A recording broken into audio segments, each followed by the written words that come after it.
Dogs.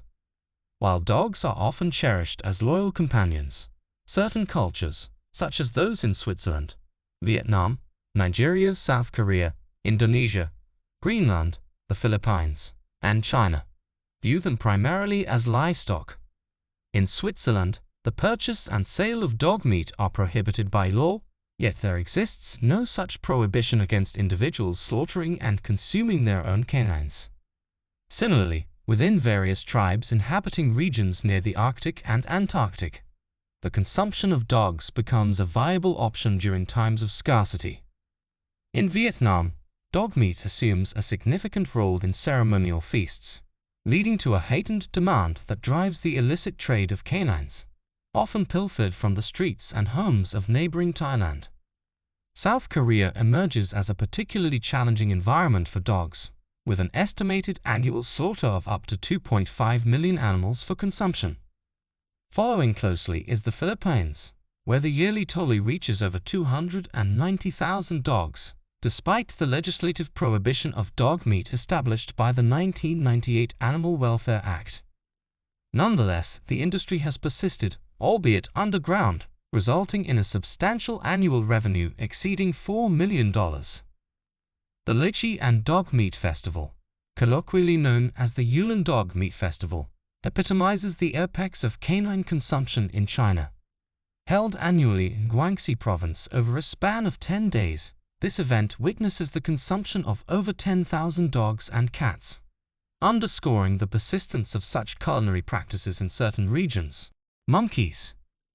In regions of West and Central Africa where monkey meat is consumed, it is commonly referred to as bushmeat. In the Republic of the Congo, specifically, it is known as likaku and is frequently available for purchase in restaurants and roadside stalls. The relentless hunting of monkeys to satisfy the cravings of enthusiasts has resulted in alarming declines in certain species, pushing some to the brink of extinction. For instance, the Miss Waldron's red colobus, once presumed extinct, now teeters on the verge of survival with only a few individuals potentially remaining, classified as critically endangered. Not even gorillas, bonobos, and chimpanzees are exempt from the pursuit of monkey meat, as they are seen as viable substitutes. Reports suggest that fresh monkey brains are regarded as a delicacy in parts of China and Malaysia, with purported rituals involving the splitting open of the monkey's skull to consume the brain directly. While these claims remain unverified, there are documented instances of cooked monkey brains being consumed in various Far Eastern countries. Cats. Cat meat consumption is prevalent in Vietnam, China, and Australia, despite its illegality in many places. In Vietnam, it is esteemed as a delicacy, often referred to as little tiger. The process involves drowning the cats before they are skinned, roasted, and seasoned, with the meal typically accompanied by bottles of beer. Such is the demand in Vietnam that cats are stolen from neighboring Thailand and Laos to meet it. In urban areas like Hanoi, cats are rarely seen roaming freely, as owners are vigilant about keeping them indoors to prevent theft for the little tiger trade. The emergence of cat consumption in Vietnam dates back to the 20th century, driven by periods of famine during wartime, which forced people to consume whatever sustenance they could find, including cats, dogs, rats, and insects. In China, where over 4 million cats are consumed annually, theft plays a significant role in fueling the industry. Instances like that of Sun, who was apprehended with over 500 stolen cats, highlight the magnitude of the issue, with concerns ranging from theft to consumption stirring public discourse. Meanwhile, in Australia, where feral cats pose a threat to native wildlife, they have become targets for consumption. Australians have turned to consuming feral cats as a means of population control, viewing it as a practical solution to mitigate the ecological damage caused by these invasive species. Additionally, other feral animals such as pigeons and camels have also found their way onto the menu as part of broader efforts to manage ecological imbalances. Horses. While the consumption of horse meat may elicit disapproval among many Americans, it maintains its status as a delicacy in various countries, including neighboring Canada. In 2014 alone, close to 67,000 horses were processed for their meat in Canada, primarily for export to the European Union, where horses are recognized as food-producing animals. Notably, in the Netherlands, horse meat is a prominent ingredient in sandwich preparations. Southward in Mexico, over 128,000 horses are slaughtered annually, with the majority of the meat destined for export to diverse destinations such as Egypt, Hong Kong, Kazakhstan, Russia, Vietnam, and Japan.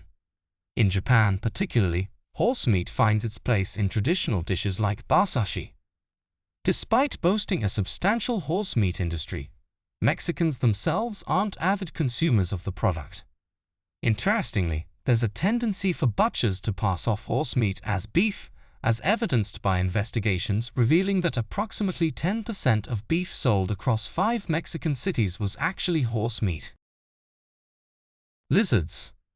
For enthusiasts of reptiles, what may serve as a beloved pet is regarded as culinary fare in certain regions of Asia and South America. In Indonesia, fried gecko stands as a delicacy esteemed for its purported medicinal virtues. Similarly, in China, gecko consumption is linked to beliefs in its ability to shrink tumors. Described as possessing flavors reminiscent of both chicken and fish, gecko meat enjoys popularity in culinary circles. Meanwhile, iguanas face the cooking pot in countries like El Salvador, Mexico, and Puerto Rico. Introduced as pets in Puerto Rico during the 1970s, these lizards have proliferated rapidly, surpassing the human population in numbers. Faced with this overpopulation, Puerto Ricans have turned to consuming iguanas as a means of population control. Remarkably, the taste of iguana meat is likened to chicken, albeit with a superior flavor profile, making it a preferred choice for consumption. Snakes. The tradition of consuming snake soup dates back to the 3rd century BC in China, initially reserved as a luxury for the affluent until its widespread adoption across the country during the 1700s. Esteemed for its purported health benefits such as alleviating arthritis, enhancing skin quality, and promoting blood circulation, the soup's warmth serves as a remedy against winter cold, hence its popularity during colder months. In contemporary times, snake soup has attained the status of a delicacy in Hong Kong, known locally as seigang.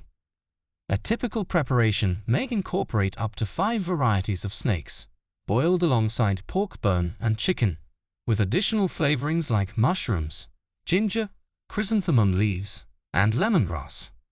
Snake meat, often compared to chicken but slightly tougher in texture, can also be utilized in fried dishes or casseroles. Establishments in Hong Kong specializing in snake-based cuisine are referred to as Sev Wong, or Snake King restaurants. However, these eateries are gradually dwindling in number due to challenges in retaining skilled chefs and snake handlers, exacerbated by low wages within the industry. Mice.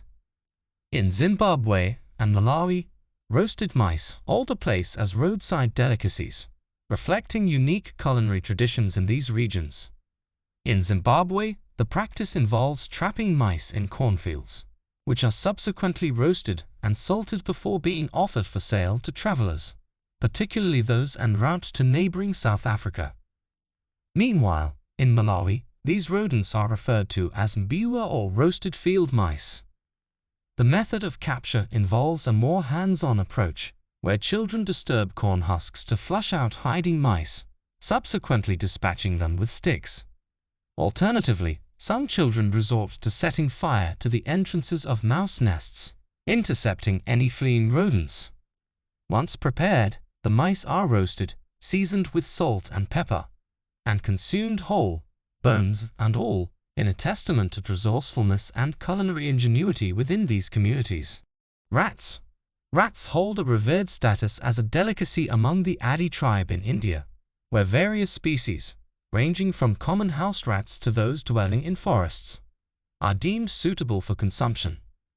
The Adi community even commemorates their appreciation for rat-based cuisine through the annual Uningaran festival, featuring an array of rat dishes. These may include roasted rats or bulbilak oing stew, incorporating the entrails, tail, legs, and even fetus of the rodent. Similarly, within the Dalit caste of India, known for their socio-economic challenges, rats feature prominently in their diet. Referred to as rat eaters, members of this caste often cultivate the lands of wealthier castes in exchange for exterminating rats. The rodents are typically smoked and consumed whole, with their taste likened to that of quail or chicken.